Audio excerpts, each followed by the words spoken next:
The world of theater has always been a magical place where reality and fiction intertwine in the most unexpected ways. I've been involved in community theater for years, and there's something truly special about the transformation that happens when you step onto a stage. The lights dim, the audience falls silent, and suddenly you're not just yourself anymore.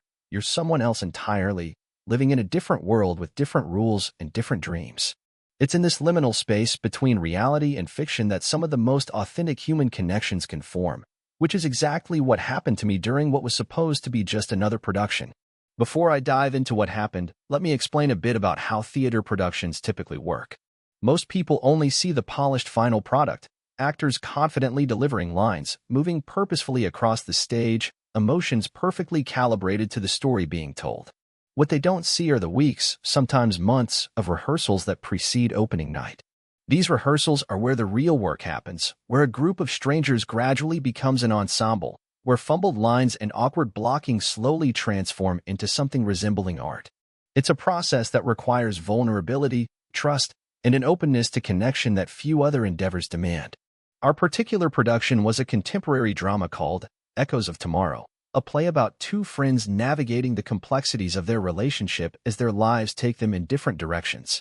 I was cast as Jamie, a character whose quiet determination and loyalty formed the emotional backbone of the story. And then there was Alex, played by Ryan, a talented actor I'd seen in previous productions but had never worked with directly. From the first read-through, there was something about the way Ryan approached his character, a thoughtfulness, a depth of feeling, that caught my attention. But I was professional, focused on the work, not looking for anything beyond creating a convincing relationship between our characters. The story I'm about to share isn't just about theater or acting or even creativity. It's about how sometimes the most honest moments happen when we step outside the lines we've carefully memorized. It's about how truth can emerge in the spaces between what's planned and what's spontaneous. And most of all, it's about how love can find us when we least expect it, even when we're pretending to be someone else. Our rehearsal space was nothing glamorous, just the community center's multipurpose room with its scuffed floors and fluorescent lighting. The director, Marianne, had managed to mark out the rough dimensions of the set with colored tape on the floor, and a few key pieces of furniture stood in for what would eventually be a fully realized living room and kitchen. What the space lacked in atmosphere, though, we made up for with enthusiasm. Our cast was small, just 6 of us, which meant we quickly developed the kind of shorthand and inside jokes that come with spending hours together working toward a common goal. Echoes of Tomorrow was, on its surface, a fairly straightforward play about friendship and the passage of time. But underneath ran currents of longing, regret, and the kinds of feelings that remain unspoken between people who care deeply for one another. The playwright had crafted dialogue that felt natural yet pointed, with moments of humor punctuating the more emotional scenes. It was the kind of play that audiences connect with because they see themselves in it, their own friendships, their own missed opportunities, their own unspoken feelings. For me, the play resonated on a personal level. Like my character Jamie, I'd always been the reliable one, the friend who listened more than spoke, who kept feelings carefully contained. And like Jamie, I'd experienced the particular pain of caring for someone who didn't seem to notice. Or at least, that's what I thought when we began rehearsals. I had no idea how much the lines between character and actor would blur as the weeks went on. Ryan was, in many ways, nothing like his character Alex. Where Alex was impulsive and sometimes careless with others' feelings, Ryan was thoughtful and attentive. He brought coffee for the cast during early morning rehearsals, remembered everyone's dietary restrictions when it was his turn to bring snacks, and always stayed late to help strike the set. During breaks, he'd often sit with me, asking questions about my interpretation of certain scenes or sharing insights about his own approach to acting. These conversations started as purely professional exchanges but gradually evolved into something more personal. "I think the reason this play works," he said to me one day as we sat on the edge of the stage, "is because we've all had that person in our lives, the one we can't quite figure out how to be with, but can't imagine being without." He looked at me then with an expression I couldn't quite read, and I felt something shift between us, a moment of recognition that went beyond our characters. Let me explain why these moments during rehearsal matter so much in theater. Unlike film, where scenes are shot out of sequence and actors can rely on multiple takes, theater requires a continuous building of emotional truth. The relationships you see on stage are, in some ways, reflections of the relationships that develop during rehearsals. The trust that forms between actors translates into believable chemistry on stage. And sometimes, the lines between playing a role and being yourself begin to blur in ways that can be both confusing and illuminating. As rehearsals progressed, our director Marianne pushed us to dig deeper into our characters' motivations. "I need to believe that these two people have years of history between them," she would say, watching Ryan and me work through a particularly emotional scene. "I need to feel the weight of everything they've never said to each other." To help build this sense of history, she had us improvise scenes from our characters' past, moments the play referenced but didn't show. It was during one of these improvisations that I first noticed something changing in how Ryan and I interacted. We were working on a scene that supposedly took place years before the play began, a moment when our characters were in college, studying late at night for finals. The scene wasn't in the script, but Marianne wanted us to understand the foundation of Jamie and Alex's friendship. As we improvised, Ryan reached across the table we were using as a prop and put his hand over mine in a gesture of comfort that wasn't directed by Marianne. The touch was brief, but the look that accompanied it lingered. After that rehearsal, he walked me to my car. "That was good tonight," he said, hands in his pockets, breath visible in the cold evening air. It felt real. Yeah, I agreed, not quite able to articulate what had changed. It did. The cast became closer as opening night approached. We'd go out for drinks after particularly grueling rehearsals, sharing stories and building the kind of camaraderie that makes ensemble work so rewarding. During these outings, I found myself increasingly aware of Ryan, the way he listened intently when others spoke, the sound of his laugh, the gesture he made when pushing his hair back from his forehead. I told myself it was just professional admiration, just appreciation for a fellow actor's craft. But deep down, I knew it was more than that. Our rehearsal schedule intensified as we moved closer to Tech Week, that frantic period before opening when technical elements like lighting and sound are incorporated into the production. We were running complete scenes now, working on transitions and pacing. The scene that gave us the most trouble was near the end of the play, when Jamie finally confronts Alex about years of mixed signals and emotional unavailability. It's a pivotal moment, the culmination of tension that's been building throughout the story. "I need more from you," I said as Jamie, delivering the line with what I hoped was the right mixture of frustration and vulnerability. "I've been here, all this time, waiting for you to see me." Ryan, as Alex, was supposed to respond with a line about fear and uncertainty, about not knowing how to bridge the gap between friendship and something more.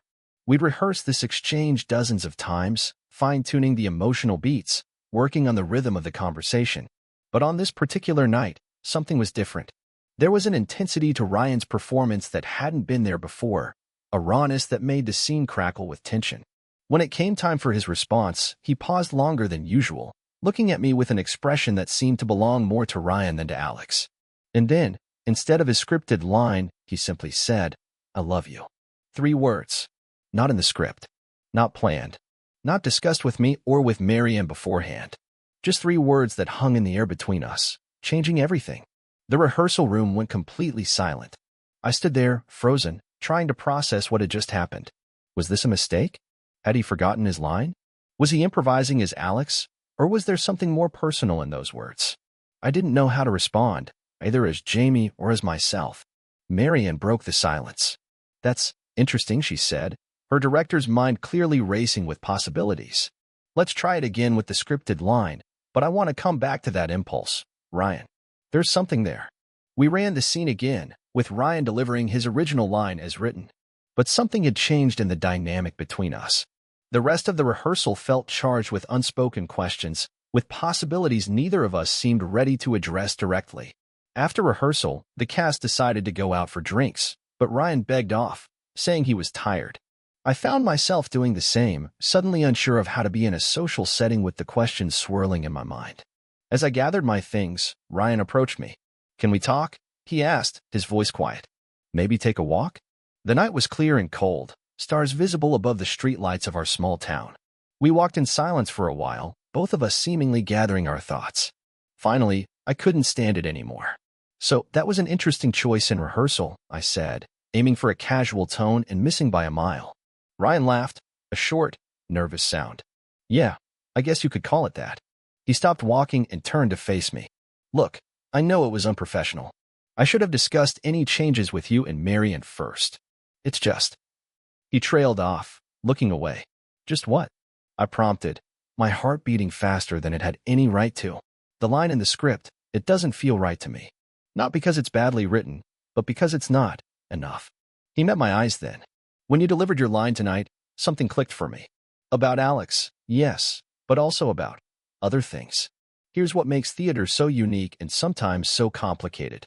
When you spend weeks embodying another person, exploring their feelings, their vulnerabilities, their desires, it can unlock things in yourself that you might not have been ready to confront. The safety of playing a character can allow for expressions of truth that feel too risky in real life. I think that's what was happening with Ryan. The character of Alex had given him a channel for feelings he hadn't known how to express as himself. "I think I understand," I said carefully. "The lines between character and actor can get blurry sometimes." "They can," he agreed. "But what if that's not a bad thing?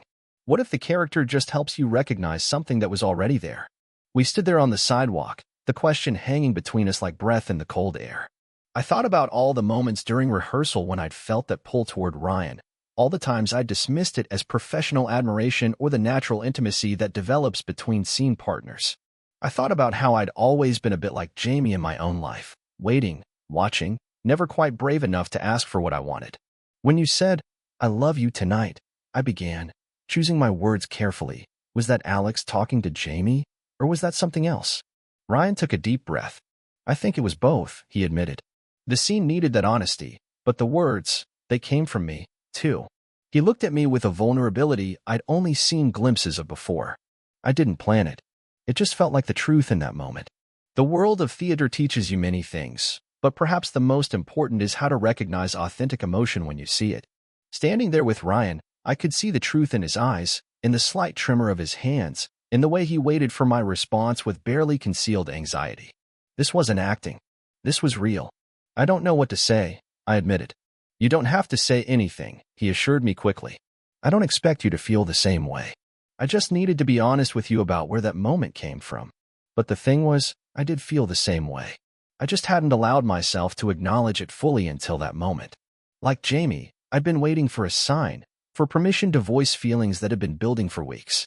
"What if," I said slowly, "I told you that I understood exactly why that line felt right in that moment? What if I told you that I've been feeling something similar, but I've been too afraid to say it?" The smile that spread across Ryan's face then was nothing like any expression I'd seen him use as Alex. It was entirely his own, hopeful, relieved, and tinged with wonder. "I'd say that maybe we should explore that," he replied. "Not as Jamie and Alex, but as ourselves." The next day at rehearsal, Marianne decided to keep Ryan's improvised line. "It works," she said simply. "It's honest in a way that the original line isn't. Sometimes the script needs to breathe, to evolve with the actor's understanding of the characters." What she didn't know was how much more meaning those 3 words now carried for Ryan and me. The remaining rehearsals took on a new dimension. The chemistry between our characters that Marianne had been pushing for was now effortlessly present. Scenes that had felt forced before now flowed naturally. The rest of the cast noticed the change, commenting on how much more convincing our relationship seemed.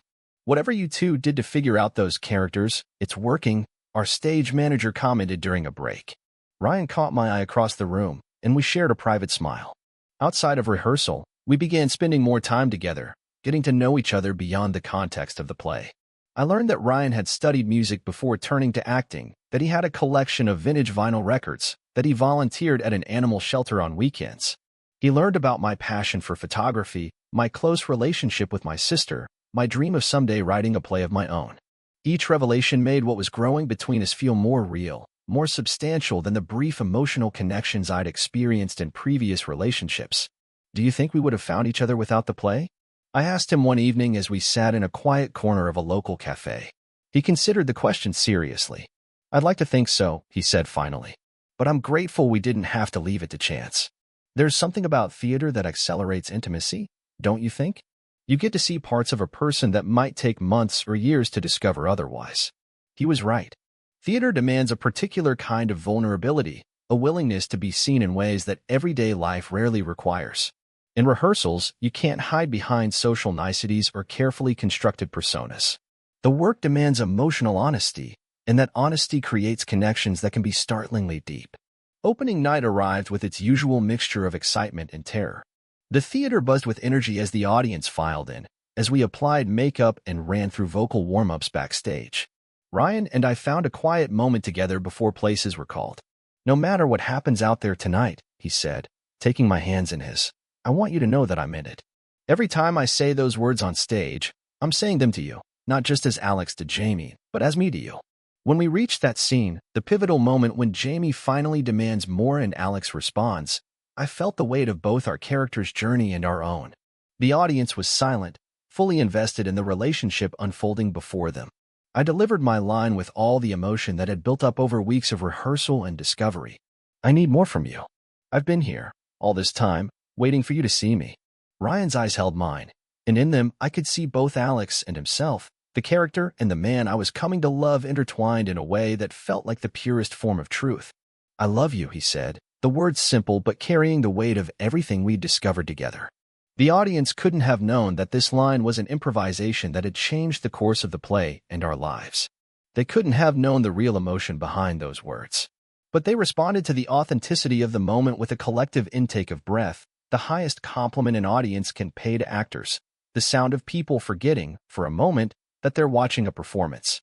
The rest of the run was a blur of performances, post-show discussions, and late nights spent talking about everything and nothing. When the play closed after its 3-weekend run, there was the usual sadness that comes with the end of a production. The set was struck, costumes returned to storage, cast party held with speeches and inside jokes and promises to keep in touch that sometimes are kept and sometimes aren't. But unlike most productions, the end of Echoes of Tomorrow wasn't the end of something meaningful for Ryan and me. It was just the beginning. The characters of Jamie and Alex had served their purpose, bringing us together and giving us a safe space to discover feelings that might otherwise have remained unexplored. Now it was up to us to continue the story as ourselves. Theater has taught me many things over the years: how to listen actively, how to be present in a moment, how to recognize truth when I see it. But perhaps the most important lesson came from that unscripted, "I love you," during rehearsal. Sometimes the most authentic moments happen when we deviate from the plan, when we find the courage to speak from the heart rather than from memorized lines. Ryan and I have been together for 2 years now. We've done several more productions together, though we're careful not to only define our relationship through our shared passion for theater. We've learned that the skills that make good actors, empathy, active listening, willingness to be vulnerable, also make for good partners. And every now and then, when the moment calls for it, one of us will improvise an "I love you" in the middle of an ordinary day, a callback to the moment that started it all. The world of theater is magical precisely because it exists in that space between reality and fiction, between what is planned and what is spontaneous. It's a place where we can try on different lives, explore different choices, and sometimes discover truths about ourselves that we might never have found otherwise. For Ryan and me, it became the stage on which our own story could begin, a story that continues to unfold, one unscripted moment at a time. If there's a lesson in all of this, perhaps it's that sometimes the most important lines in our lives are the ones that aren't in any script, the ones we find the courage to speak in moments of unexpected clarity. And sometimes, the most authentic performance isn't a performance at all, but simply the truth, finally given voice after waiting in the wings. Total_char_count, 18,622.